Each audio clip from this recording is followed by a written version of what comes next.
Progressive exercise number 21. Be ready? Start. People in rural areas find that there are no health facilities available to them and their children may die due to lack of it.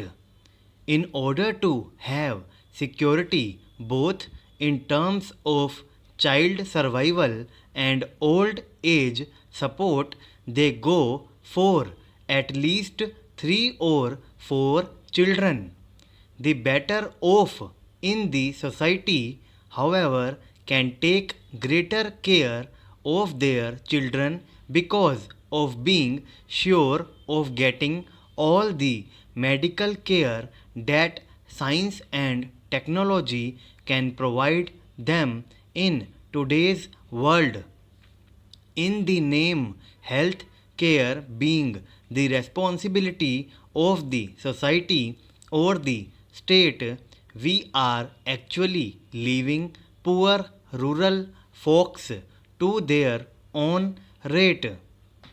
We should not forget that we have given them freedom to live as they like. It is a nation where we have given right to every individual, whether literate or illiterate, poor or rich, that he will not only decide about himself but he will also decide the course of history for all of us. If more than 50% of population is below poverty line, if more than 50% people are illiterate in this country, what is going to happen? What will be the psychological impact of this section of the society on others and the leadership? The other related question for human capital build up is the nature and quality of the educational system. We need to question ourselves as to how far we have been able to improve and reform the educational system which was handed over to us by the British. In spite of a large number of studies, reports of committees and high power commissions and their recommendations, the educational system in the country in essence continues to be the same as it was during the colonial phase of Indian history. We have yet not reformed the system to be the one which could promote professional competence or help the youth to think independently, and that too in terms of immediate community and national interest. The educational system needs to be thought of in a different manner than what has been the case so far. Spread of education is closely associated with population control. This has been amply demonstrated in Kerala, which has the highest literacy rate and the lowest rate of population growth. The opposite is true of states like Madhya Pradesh and Rajasthan, where literacy rate is not high. Education, particularly among the women, increases the effectiveness of population control programs. To build human capital of excellence has therefore to be the primary concern of a purposeful population policy. Education of women is particularly important, and this aspect of education is lacking in our country.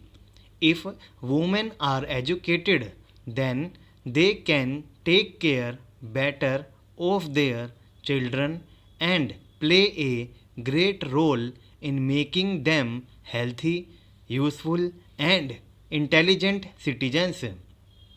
I shall like to emphasize that we should arrange to provide to every child, whether a boy or a girl, a free and compulsory education up to the age of 14 years as an urgent national endeavor as given in the directive principles of the Constitution.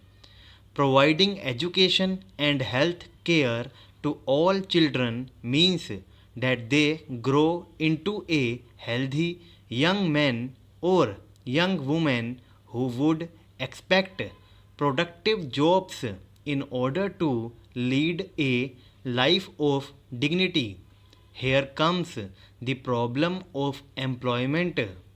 With the advancement of technology and the associated luxury and comfort that people are enjoying in many parts of the world, we are also aspiring to have the same facilities in our lives.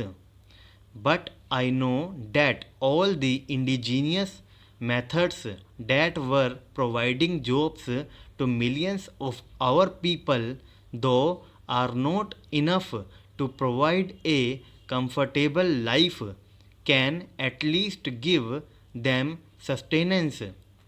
This employment to millions is being threatened by technology, since survival is the basic instinct of human beings. People are not bothered about what will be the future of India or whether they will have the comforts and benefits of technology. They are simply interested in survival. As long as a large section of population is just struggling for survival, we cannot pull out from them the indigenous employment facilities that gave them sustenance. Unless we think afresh about education, employment, and health services in the changing climate, I do not think we shall be able to make a great impact on population front.